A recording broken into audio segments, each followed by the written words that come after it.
So you are brand new to Marvel Rivals, and the one thing that you are just itching to know is what character should you be using. Now, today we have a list of 5 very beginner-friendly characters that are just game-changing, okay? When I tell you these 5 characters can literally be so easy to learn that you can really get on the game today, learn these kits, go off, and then, you know, just go crazy. Honestly, like I'm not gonna say they're effortless, but a lot of these characters in this list, I mean, it's just easy to really pop off with. So if you're a beginner and you're just looking for a character that you could just start your journey on Marvel Rivals with, then today I got you covered. All right. So before we even get into this, make sure that you hit the subscribe button. All right. Hit the subscribe button. I've seen a few of you, you know, the percentages is looking a little different. I'm not gonna lie. A lot of you have subscribed, but we need some more of y'all to subscribe. So hit the subscribe button, ring the bell so you guys get these future notifications. And I mean, really smash, go crazy on the like button. All right. So the first character that we have to talk about is going to be Scarlet Witch. Now, for some of you guys, it will be a little difficult to learn her kit, but Scarlet Witch has literally everything and then some. One of the easiest heroes to main because Scarlet Witch just simply does not have to aim. So with her R2, I don't know what it is going to be for you guys over there on PC, but for the controller kids, you know, players, consoles, you're going with your RT or your R2, all right? You just hold it and you literally direct it towards an enemy.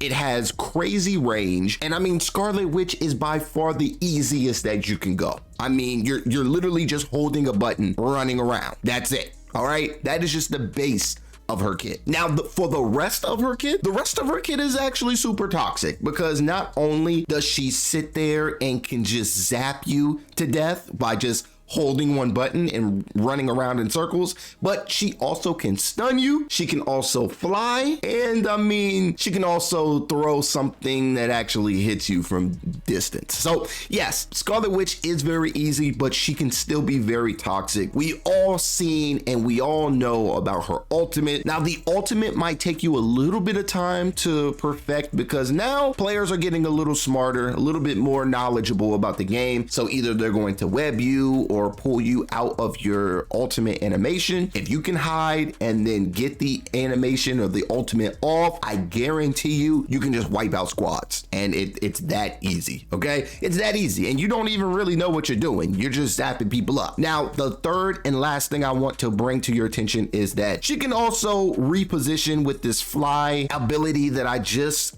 finished talking about. Like you can reposition, you can get high ground, you're kind of just not hittable, non-killable for a few seconds, and you get 2 charges of this ability. So it's super toxic. I mean, the kit is just so easy to learn. You can probably watch a whole tutorial and know how to master this player, okay? That's how easy being a Scarlet Witch is. If you're actually playing to get good with Scarlet Witch, then you become actually scary because her player is just so broken, all right?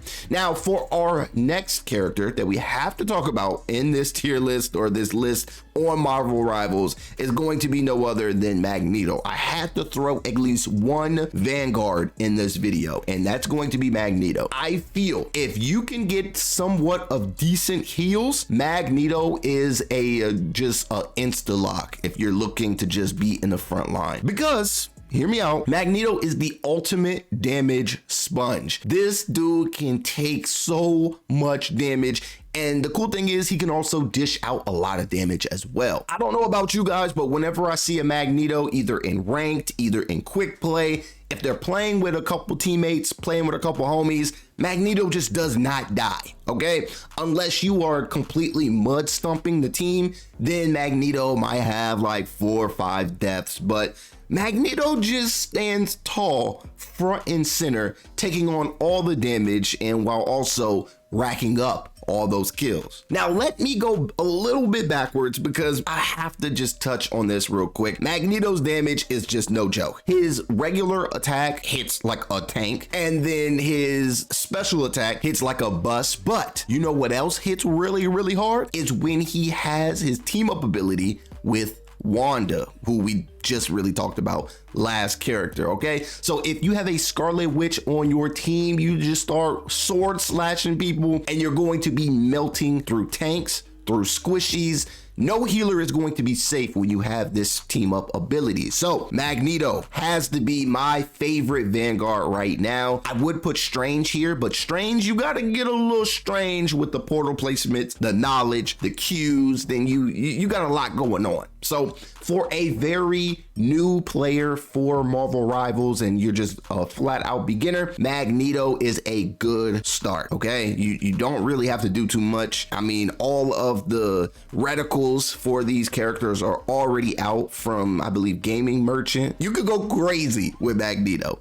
Now, the third thing that I want to discuss is that his ultimate completely destroys backline healers. So for Magneto's ultimate, I do love using his ultimate to counter people like Star-Lord or any type of projectiles. Those projectiles, like Punishers, will go straight into this ball of madness and chaos, and you can literally just slam dunk on the opposing team's healers with all of that damage, and it is insane, okay? So we all knew that Magneto was obviously a hard counter for Cloak and Dagger. Now that Cloak and Dagger has a little bit of nerfs that she's going through, Magneto is still very, very valuable to just take out a whole backline by itself. Now, the crazy thing, after speaking about that, we have to go to our first strategist on this list, okay? Our first strategist that we have to talk about, and I think the only strategist that we have to talk about, especially if you are a beginner, is going to be no other than Cloak and Dagger. We just gave you Cloak and Dagger's whole counter, but we still have to recommend Cloak and Dagger just because she's that much of a game changer. Now, to put things very clear, very simple, she just does not miss, okay? If you are actually Dagger, then when you go to heal, you don't miss. When you go to attack, you don't miss. As long as you're looking in that general direction, her attacks are always going to connect. And that is the craziest part. So if you really want the best value in a healer and you don't really want to focus on aiming and having to press certain buttons, then Cloak and Dagger is by far the best one you can go with. Even after the latest nerf, she still has insane value in her ultimate.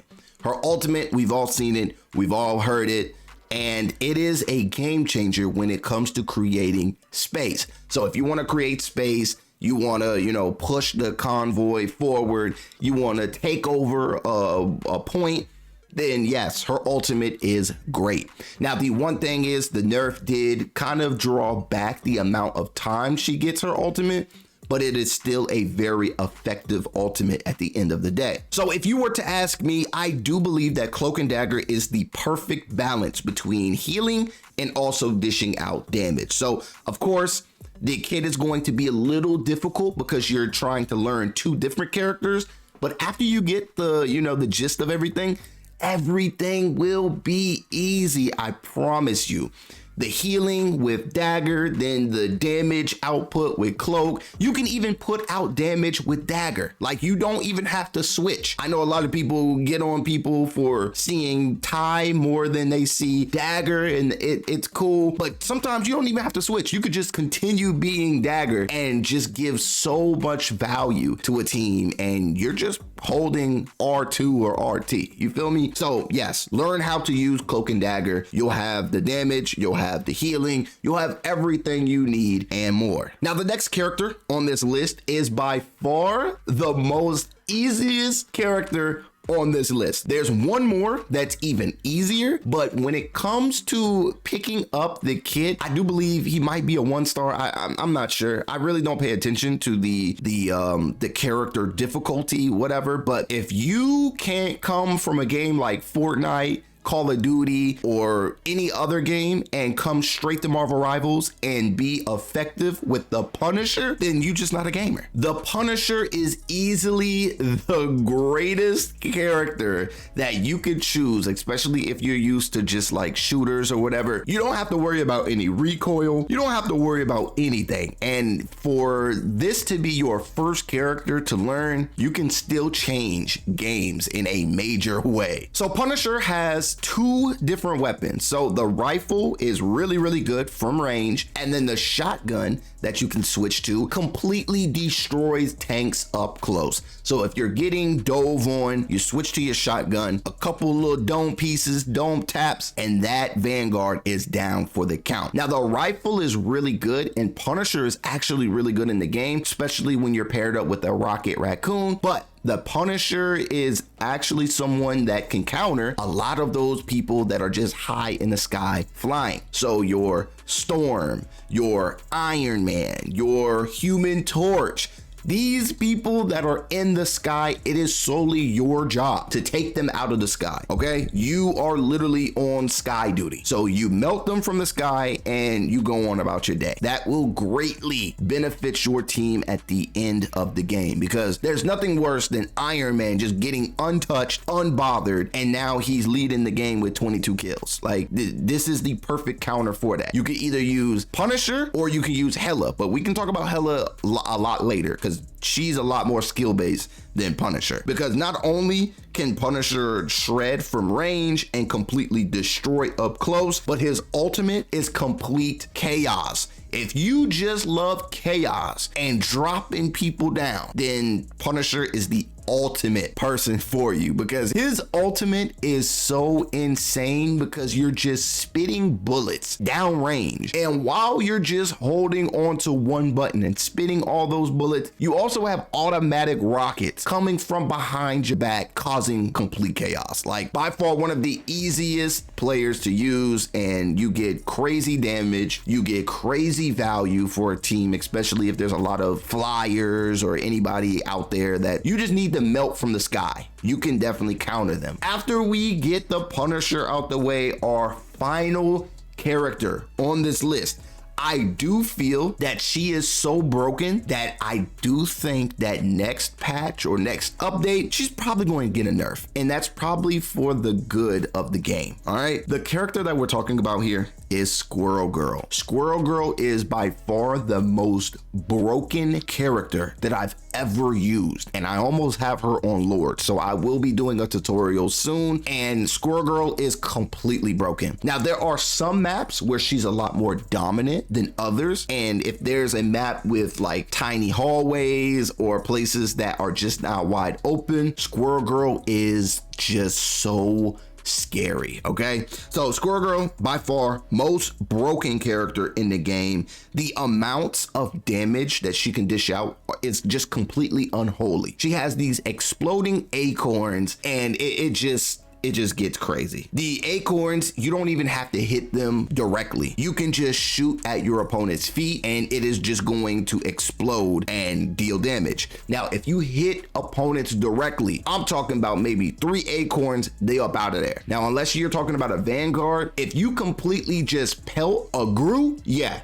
Groot's going to feel it, okay? Unless he has a healer in his back pocket, he's going to go down soon. He's going to have to start putting down some walls, because Squirrel Girl is no joke. No joke at all. Her kid is super easy, and it's just the damage output that she gets per acorn is just nuts. In my opinion, it takes very little effort to use Squirrel Girl and to completely change the outcome of a game. Squirrel Girl, by far broken. I do think she needs a nerf, and I do think it'll be coming soon. So use Squirrel Girl right now and just completely dominate. You guys have seen how she gets down. If you haven't, I mean, let me tell you one thing. The best part of having Squirrel Girl is that her ultimate, if you're in a hallway, her ultimate is just broken, okay? That stampede of squirrels, they literally bounce off walls. They hit you multiple times. Yeah, she needs a nerf, okay? She needs a nerf. But hopefully this video helped you guys out. These are what I think are going to be the 5 best characters to use in Marvel Rivals, especially if you are a day 1 beginner. All right, y'all, let me know if I missed out on any other character in this video. Let me know down below in the comment section. If you guys have used any of these people, then let me know, okay? If you're out there using these characters, let me know what you think. But if you haven't tried these characters, go try them out, come back to the video and let me know your opinions and your thoughts. Give me your feedback down below in the comments. But thank you guys so much for watching this video, and I have another banger for you if you want to, watch another one from your boy. It's popping up on your screen, so make sure to click on this, and I will see you all in this video next.